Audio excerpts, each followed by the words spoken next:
क्या हमारा समाज वाकई में एक उत्तम, सुव्यवस्थित, प्रगतिशील मार्ग पर अग्रसर है या अपने मार्ग से विमुख हो चुका है? यदि गौर किया जाए तो वर्तमान समय में महापुरुषों की विचारधारा का अनुसरण करने वालों की संख्या लगातार कम होती जा रही है एवं महापुरुषों के भक्तों की संख्या में इजाफा हो रहा है। उनको पूजने वालों की संख्या दिन प्रतिदिन बढ़ती जा रही है। क्या यह एक शिक्षित, उन्नतशील समाज के लिए लाभप्रद है? सबसे मुख्य बिंदु इसमें यह है कि महापुरुषों की भक्ति करने वालों की संख्या में केवल अल्प शिक्षित एवं अशिक्षित ही नहीं, बल्कि शिक्षित, सम्मानित महानुभाव भी शामिल हैं। ये जानते हुए भी कि महापुरुषों की भक्ति से केवल अंधभक्ति, अंधविश्वास को बढ़ावा मिलेगा, जिससे समाज फिर से आस्था, भक्ति की गुलामी में जकड़ जाएगा।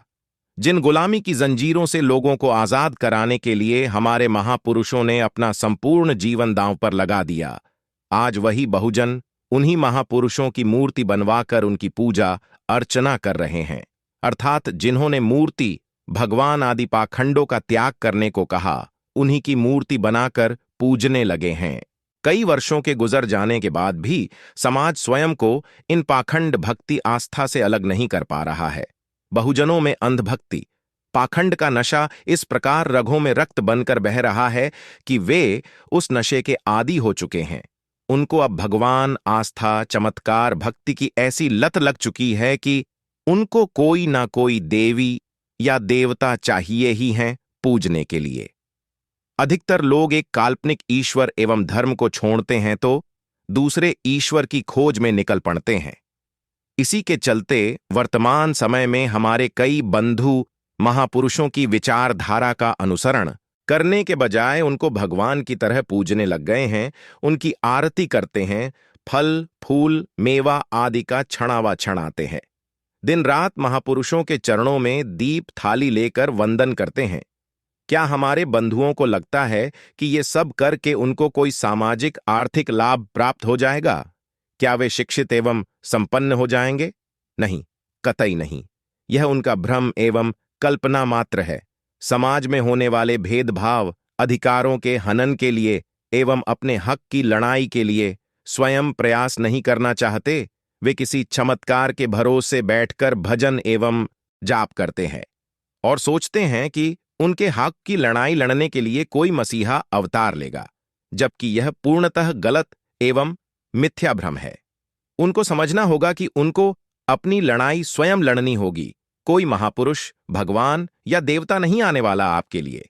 आपको स्वयं ही महापुरुषों की विचारधारा पर चलकर अपने अधिकार वापस लेने होंगे।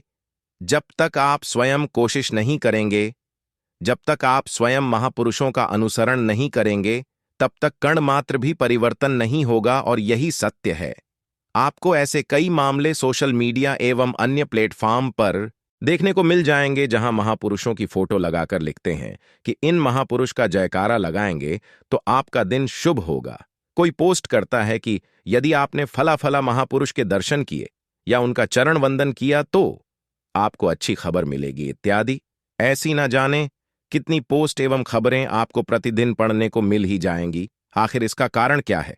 क्या वाकई में ऐसी मनोकामनाएं क्रियाशील हैं या केवल भ्रम एवं अंधविश्वास का परिचायक है? हमारे बहुजन महापुरुषों ने अपना संपूर्ण जीवन अंधविश्वास, पाखंड, धार्मिक काल्पनिकता आदि को खत्म करने में लगा दिया।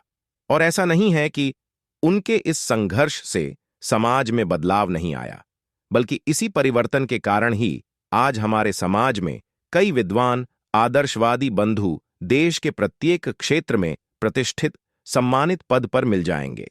परंतु जब आज वे सम्मानित पदों पर आसीन हैं तो उनकी जो समाज के प्रति जिम्मेदारी है, शायद वे उनको नजरअंदाज करते हैं, जबकि उनका कर्तव्य बनता है कि वे समाज का मार्गदर्शन करें तथा अन्य जो हमारे बंधु अंधविश्वास, पाखंड, आस्था के नाम पर गुलामी की जंजीरों से जकड़े हुए हैं, उनको आजाद कराएं। वर्तमान समय में अधिकतर जहां एक ओर समाज में अंधविश्वास, पाखंड, काल्पनिक धर्म ग्रंथों का इन धर्मलंबियों के द्वारा प्रचार प्रसार किया जा रहा है, वहीं दूसरी ओर समाज को अंधविश्वास, पाखंड, खोखली रीति रिवाज, कुरीतियों के प्रति जागरूक करने के लिए कई समाजसेवी कार्यकर्ता ईमानदारी से महापुरुषों की विचारधारा पर चलकर संघर्ष कर रहे हैं। हमें उनका सहयोग अवश्य ही करना चाहिए ताकि हमारे अन्य भाई बंधु, माताएं, बहनें, बच्चे जो अंधविश्वास, पाखंड, अंधभक्ति में फंसे हैं, वे बाहर निकल सके। धन्यवाद। जय संविधान, जय मूल निवासी।